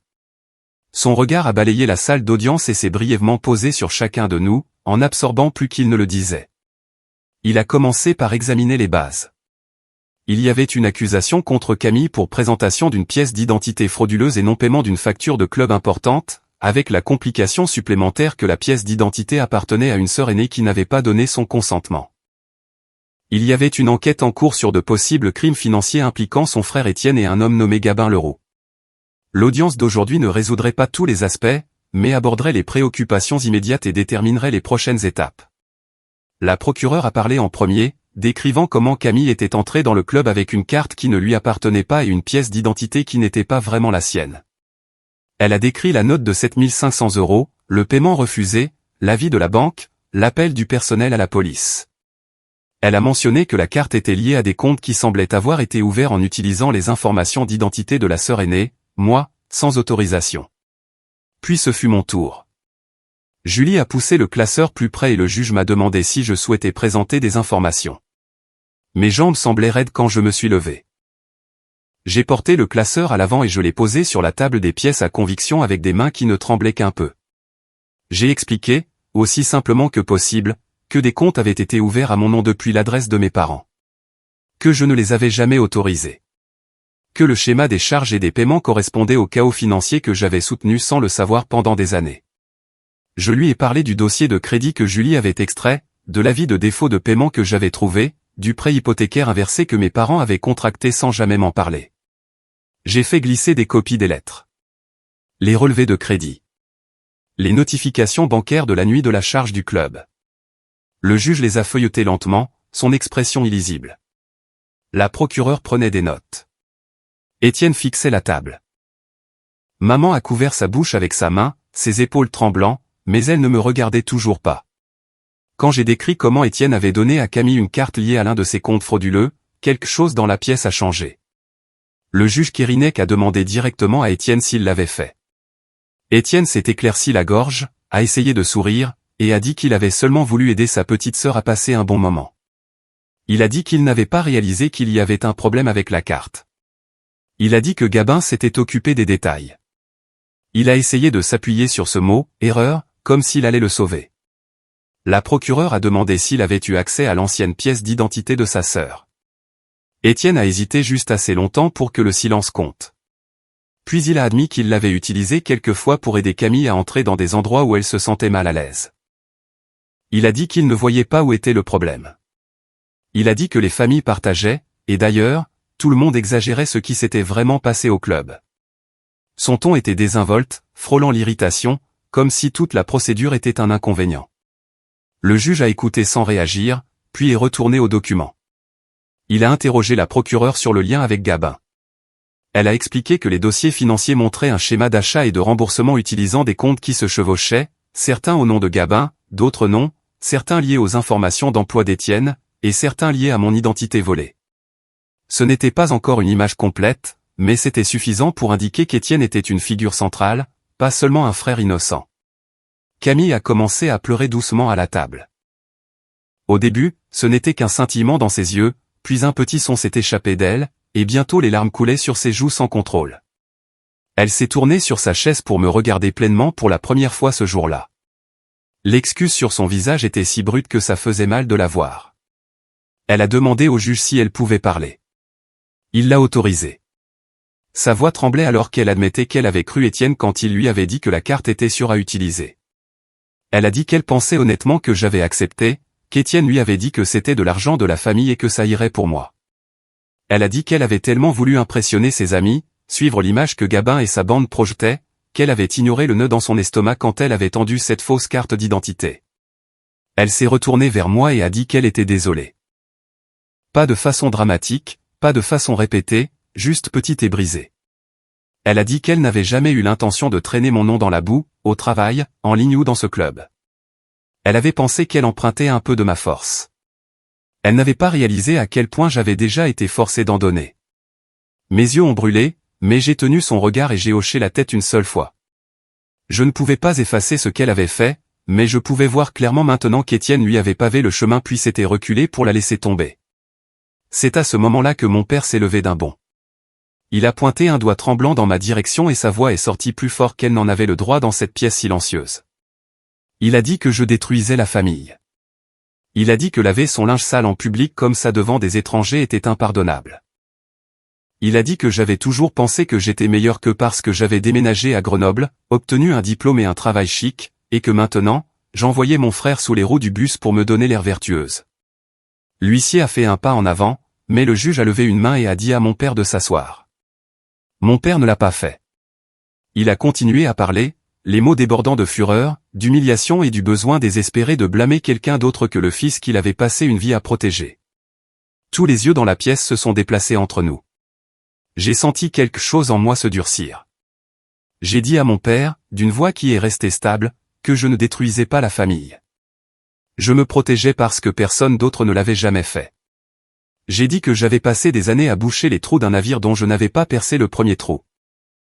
J'ai dit qu'il avait choisi, encore et encore, de protéger Étienne des conséquences et de m'utiliser comme filet de sécurité invisible. Le juge est intervenu alors, son ton ferme. Il a rappelé à tout le monde que ce n'était pas une séance de thérapie, c'était une procédure judiciaire. Il a appelé à l'ordre et a attendu que mon père se rassied lentement, marmonnant dans sa barbe. Après ça, la pièce a semblé différente. Plus légère, d'une manière étrange, comme si la vérité avait enfin été sortie de sous la table où tout le monde prétendait ne pas la voir. Le juge a pris un moment, regardant d'Étienne à Camille, à moi, puis à mes parents. Il a dit que les preuves montraient un schéma clair d'utilisation abusive d'identité et de crédit lié à Étienne, avec Camille prise dans les retombées. Il a dit que l'enquête complète sur le schéma financier plus large avec Gabin Leroux continuerait, et que des accusations plus graves pourraient suivre. Pour l'instant, il a statué qu'Étienne serait placé dans un programme obligatoire de responsabilité financière et de réhabilitation, supervisé par le tribunal, pendant que les enquêteurs creuseraient plus profondément. Il lui serait interdit d'ouvrir ou d'accéder à de nouvelles lignes de crédit et il serait tenu d'assister à des séances régulières et de soumettre des rapports financiers détaillés. Quant à Camille, il a reconnu sa coopération et son rôle limité. Il a dit qu'elle serait acceptée dans un programme de déjudiciarisation, axé sur la prise de décision, l'éducation financière et le conseil. Si elle le terminait entièrement et respectait toutes les exigences, l'accusation liée à la carte d'identité pourrait être réduite ou classée sans suite. Elle devait encore faire face au dédommagement du club, mais le chemin devant elle n'était pas une cellule, c'était une dure leçon et une seconde chance. Mes parents étaient assis, figés. Ma mère m'a finalement regardé, mais je ne pouvais pas lire son expression. C'était un mélange confus de colère, de chagrin, de peur et de quelque chose qui aurait pu être une prise de conscience. Le juge a conclu l'audience, fixant des dates pour les examens de suivi. L'huissier nous a demandé de nous lever alors qu'il sortait. La pièce s'est détendue lentement alors que les gens remuaient des papiers et rassemblaient leurs affaires. Alors que je me tournais pour récupérer le classeur de la table, j'ai entendu la voix de mon père derrière moi. Elle était plus calme maintenant, mais en quelque sorte plus lourde que ses cris précédents. Il m'a dit qu'à partir de ce jour, je n'étais plus sa fille. Les mots se sont posés sur ma nuque comme une main froide. Pendant une seconde, je n'ai pas pu bouger. La pièce autour de moi s'est brouillée sur les bords. J'ai senti la présence de Julie à mes côtés, solide et calme, et je me suis redressé lentement, le classeur pressé contre ma poitrine comme un bouclier. J'ai marché vers la sortie sans le regarder, sachant qu'une ligne venait d'être tracée qui ne pourrait jamais être effacée.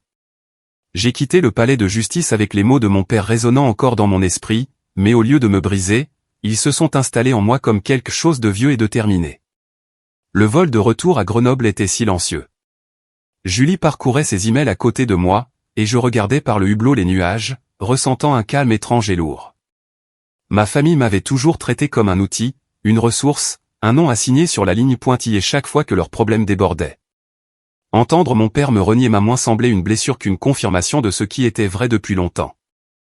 De retour à Grenoble, le rythme du travail et de la vie normale m'a stabilisé pendant quelques jours. J'ai déjeuné avec Sophie, qui a refusé de me laisser sombrer dans le silence. Les RH avaient accepté ma documentation et promis de suivre la situation. Pourtant, le poids de tout cela persistait dans les coins de mon appartement comme un courant d'air que je ne pouvais pas complètement bloquer. Puis des nouvelles de Saint-Martin-d'Uriage ont commencé à filtrer. Ma tante de Chambéry a appelé la première. Elle parlait à voix basse, disant que toute la ville bruissait de l'enquête sur Étienne. Les gens de l'église de mes parents avaient commencé à demander si les rumeurs étaient vraies. Quelqu'un avait vu la voiture de la gendarmerie garée devant la maison. Ma mère avait été aperçue à la quincaillerie, l'air vidé. Mon père, a-t-elle dit, se promenait en ville les épaules tendues et le menton haut, comme un homme refusant de voir la tempête derrière lui. Le même après-midi, un voisin dont je me souvenais à peine m'a envoyé une photo, un avis de saisie, scotché sur la porte d'entrée de la maison où j'ai grandi. 45 jours, disait la lettre, avant que la banque ne prenne possession en raison de la dette impayée du prêt hypothécaire inversé. J'ai fixé la photo pendant longtemps. La neige poudrait le Porsche, un Porsche où Camille coloriait à la craie et où je m'étais assise avec des manuels et des dîners de restauration rapide l'année où j'avais 3 emplois. Ce Porsche portait maintenant un avertissement que mes parents avaient signé pour qu'il existe. Je ne me sentais pas satisfaite. Surtout, je me sentais fatiguée. Cette maison n'avait jamais été la mienne à perdre, et pourtant on s'attendait à ce que je la sauve. Maman a recommencé à appeler après ça. J'ai bloqué 2 numéros, puis 3. Elle a laissé des messages vocaux qui oscillaient entre les sanglots et les accusations froides. Elle a dit que si j'avais la moindre compassion, je reviendrais à la maison pour régler ça. Elle a dit que j'avais tourné le dos à ma famille au moment où elle avait le plus besoin de moi. Elle a dit quel genre de fille s'en va pendant que le toit s'effondre. J'ai supprimé les messages. Mais certains sont passés assez longtemps pour que ces mots s'accrochent à l'intérieur de mon esprit. J'avais passé toute ma vie à essayer d'être la fille qu'elle voulait. Maintenant, elle voulait quelqu'un à blâmer, et j'étais la cible la plus facile. Quelques jours plus tard, mon téléphone s'est allumé avec un indicatif de Marseille. C'était grand-mère Clara. Sa voix était plus faible que dans mon souvenir, mais assez stable pour tout traverser. Elle a dit qu'elle avait entendu des bribes de l'histoire et qu'elle avait honte de ne pas avoir vu plus tôt à quel point j'avais été maltraité. Puis elle m'a parlé du testament. Des années auparavant, elle et mon grand-père avaient prévu de partager leur succession à parts égales entre leurs petits-enfants. Mais quand les papiers sont revenus après sa mort, les répartitions avaient été modifiées. Étienne recevrait la majorité. Camille une somme modeste. Mon nom était presque absent. Quand elle a interrogé mon père à ce sujet, il a dit que les avocats leur avaient conseillé de consolider les actifs et qu'ils diviseraient les choses plus tard. En deuil et dépassée, elle l'a cru. Maintenant, elle soupçonnait qu'il avait abusé de sa confiance de la même manière qu'il avait abusé de la mienne. Je l'ai remercié avec une boule dans la gorge que j'avais du mal à avaler. Pendant un instant, je me suis permis de ressentir la simple douleur d'avoir quelqu'un de ma famille vraiment de mon côté. 2 matins plus tard, on a frappé doucement à la porte de mon appartement. Camille se tenait dans le couloir, tenant un petit sac de voyage, les épaules rentrées comme si elle se protégeait du vent. Quand je me suis écarté, elle est entrée tranquillement, jetant un coup d'œil à mon appartement avec l'hésitation de quelqu'un entrant dans une église. Elle s'est assise à la table et a joint ses mains, puis les a déjointes, puis a finalement murmuré qu'elle était de nouveau désolée. Mais cette fois, ses excuses étaient différentes. La panique avait disparu. Ce qui restait était l'honnêteté. Elle a dit que ses séances avec le conseiller de déjudiciarisation l'avaient forcée à regarder sa vie, à la regarder vraiment. Elle a dit qu'elle avait passé des années à laisser Étienne définir ce qui comptait. Elle avait tellement voulu son approbation qu'elle s'était laissée entraîner dans tous les mensonges qu'il racontait. Elle a admis qu'il avait façonné la façon dont elle me voyait, me peignant comme contrôlante, rigide, quelqu'un à qui en vouloir plutôt qu'à admirer. Elle a levé les yeux alors, ses yeux brillants de larmes qu'elle ne prenait pas la peine de cacher. Elle a dit qu'elle ne s'attendait pas à un pardon rapide. Elle a dit qu'elle ne savait même pas qui elle était sans la voix d'Étienne dans son oreille, sans que nos parents ne définissent sa valeur. Elle savait juste qu'elle voulait changer. Elle voulait apprendre à prendre des décisions qui ne dépendaient pas des souhaits de quelqu'un d'autre. Elle ne voulait plus être leur marionnette. Quelque chose en moi s'est adouci. J'avais été si en colère contre elle. blessée, trahie. Mais maintenant, elle ressemblait plus à la petite sœur qui grimpait dans mon lit après des cauchemars, ayant besoin de réconfort plus que toute autre chose. Je lui ai dit la vérité, la confiance prendrait du temps, mais je voulais qu'elle trouve sa propre vie. Pas l'ombre qu'Étienne avait jetée sur elle. Quand elle est partie, elle m'a serré dans ses bras à la porte. C'était bref mais réel. 2 jours plus tard, j'ai trouvé une enveloppe dans ma boîte aux lettres, adressée de l'écriture serrée et anguleuse de mon père. À l'intérieur se trouvait une seule feuille de papier avec un court message me disant de ne jamais revenir à la maison. Il a écrit que je l'avais trahi, embarrassé Étienne et détruit la famille. Il a dit que je n'étais plus la bienvenue. En bas, il avait écrit « Ne reviens pas ». J'ai posé la lettre sur le comptoir et je suis resté là longtemps. J'ai attendu le chagrin, la piqûre familière de ne pas avoir répondu à leurs attentes. Mais rien n'est venu. C'était comme si toute la culpabilité que j'avais portée pendant 36 ans s'était finalement consumée. Plus tard dans l'après-midi, je suis allé au bureau de Julie. Elle était assise derrière son bureau avec une pile de dossiers étalés devant elle. Quand elle m'a vu, elle m'a fait un geste, son expression sérieuse. Elle a dit qu'elle avait fouillé dans les archives publiques après notre dernière réunion, à la recherche de toute autre chose liée à mon nom. Puis elle a glissé une photocopie vers moi. C'était un document de près de 2018. Une banque avec laquelle je n'avais jamais fait affaire. Une signature qui était censée être la mienne, mais au moment où je l'ai examinée, j'ai vu la différence. La façon dont les lettres s'inclinaient. La forme de la boucle finale. L'écriture de mon père, portant un masque en forme de la mienne. Julie a dit qu'elle n'avait aucun doute que la signature était contrefaite. Elle a dit que cela changeait la donne, que ce n'était pas seulement un parent négligent, mais un schéma délibéré d'utilisation de mon identité pour amortir les choix financiers de la famille. Elle a dit que je devais décider si je voulais porter plainte. J'ai fixé le papier. Tout en moi est devenu immobile. Mon père m'avait dit un jour que la famille se serrait les coudes.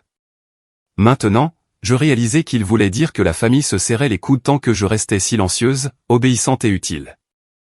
J'ai dit à Julie que je voulais aller à Saint-Martin-d'Uriage une dernière fois. Elle m'a demandé si j'étais sûr. J'ai hoché la tête. J'ai dit que ce n'était pas pour persuader qui que ce soit ou pour arranger quoi que ce soit. C'était pour regarder mes parents dans les yeux et leur dire que je ne porterais plus leurs dégâts. Je ne serais plus leur compte en banque. Leur bouc émissaire.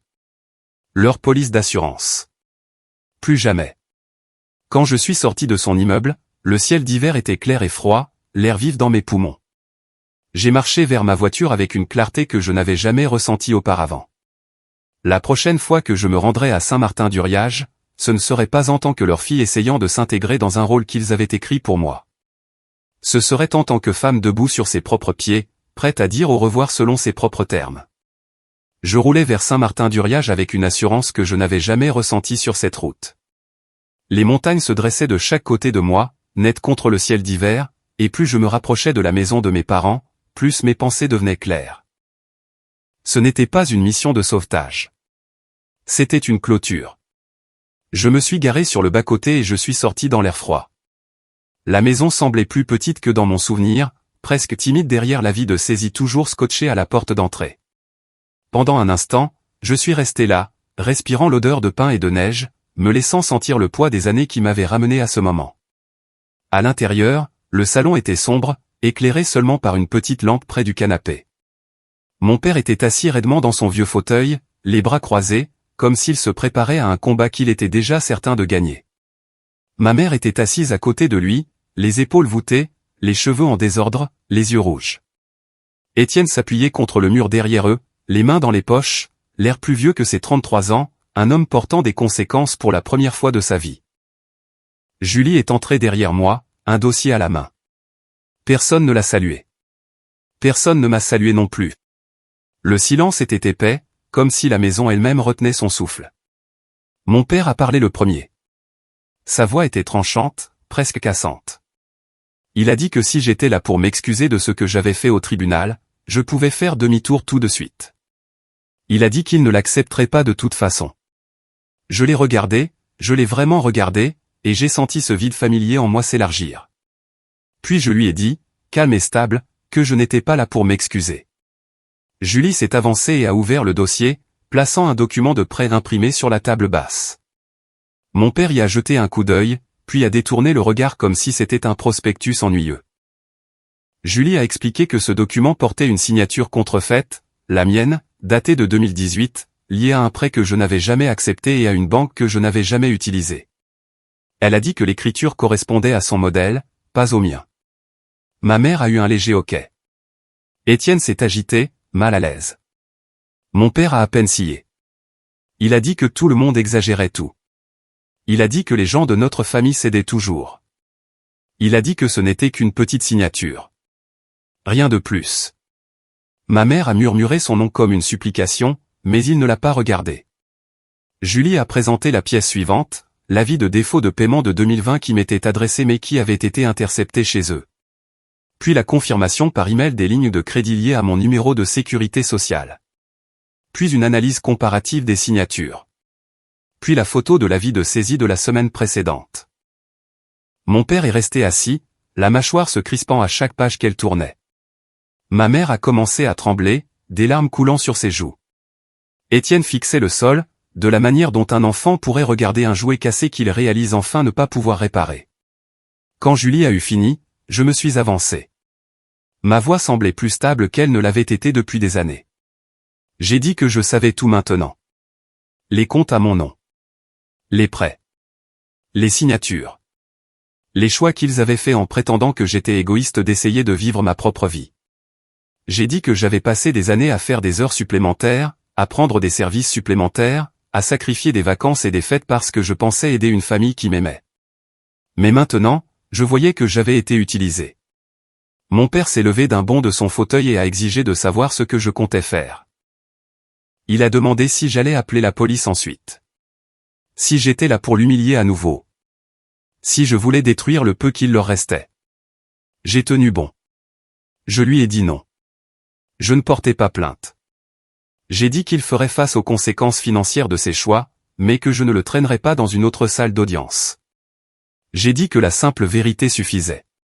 La vérité, c'est qu'à partir de ce moment, je n'avais plus ma place dans cette maison. Ma mère a poussé un son qui était presque un gémissement. Elle a tendu la main vers moi, me suppliant de rester, de comprendre, de croire qu'elle ne savait pas tout ce que mon père avait fait. Mais les années avaient usé l'endroit en moi où ses supplications atterrissaient autrefois. Je lui ai dit que j'espérais qu'elle trouverait la paix, mais que je ne pouvais plus porter son chagrin. Étienne a finalement relevé la tête. Son visage était vidé de toute la confiance arrogante qu'il portait autrefois comme une veste. Il a dit qu'il n'avait jamais eu l'intention de ruiner ma vie. Il a dit qu'il pensait pouvoir arranger les choses avant que je ne le découvre. Il a dit qu'il pensait que j'étais assez forte pour gérer les retombées. Je lui ai dit que la force n'était pas une excuse pour le vol. Ou la tromperie. Ou la trahison. Il a hoché la tête une fois, comme un homme acceptant une sentence qu'il savait secrètement devoir arriver. Il n'y avait plus rien à dire après ça. J'ai marché vers la porte. Julie a suivi tranquillement. Derrière moi, j'ai entendu ma mère pleurer, mon père maudire, et Étienne murmurer quelque chose que je n'ai pas pu distinguer. Je ne me suis pas retourné.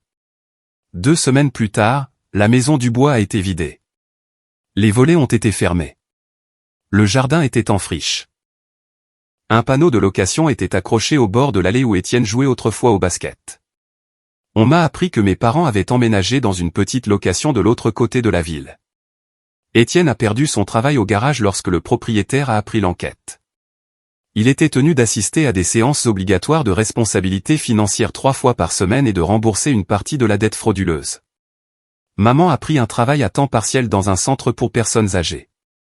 Papa a refusé de parler à quiconque de ce qui s'était passé. Le karma était arrivé à sa manière, calme et régulière, une conséquence à la fois. Camille a commencé son programme de conseil et de mentorat à Nice. 1 mois après, j'ai reçu un email d'elle, court et prudent. Elle a écrit qu'elle comprenait enfin à quel point les schémas de notre famille l'avaient façonnée, à quel point elle s'était éloignée de qui elle voulait être. Elle m'a remercié de ne pas l'avoir abandonnée même quand elle avait rendu cela si difficile. Elle a dit qu'elle espérait qu'un jour, quand elle aurait suffisamment guéri, nous pourrions recommencer en tant qu'adultes au lieu des ombres de notre passé. Je me suis assise à ma table de cuisine et j'ai lu son message 2 fois. Puis je lui ai envoyé une réponse lui disant que j'étais fier d'elle. C'était suffisant pour l'instant. La vie à Grenoble a commencé à sembler différente d'une manière que je n'avais pas prévue. J'ai signé un bail pour un nouvel appartement avec un balcon qui faisait face aux montagnes. La première nuit où j'y ai dormi, j'ai laissé les rideaux du salon ouverts juste pour voir le lever du soleil illuminer la neige. Sophie et Julie sont venues un samedi matin. Nous avons bu du café et nous nous sommes assises sur mon balcon, emmitouflés dans des couvertures, parlant de tout et de rien. J'ai ressenti une sorte de paix que je n'avais jamais connue dans la maison de mes parents. Une paix qui venait du fait de choisir une vie au lieu d'en survivre une. Il y avait des moments où le chagrin me rattrapait, des moments où je me souvenais des fêtes dans l'ancienne maison ou de la façon dont j'espérais autrefois que mon père serait fier de moi. Mais le chagrin ne me possédait plus. Il ne faisait que passer, laissant la place à quelque chose de plus stable. Alors que l'hiver tournait vers le printemps, j'ai réalisé que j'étais arrivé au bout d'une route longue et douloureuse. J'avais affronté la vérité. Je m'étais choisi. J'étais sorti d'une histoire qui n'avait jamais été écrite pour mon bien. Et pour la première fois de ma vie, le prochain chapitre m'appartenait entièrement.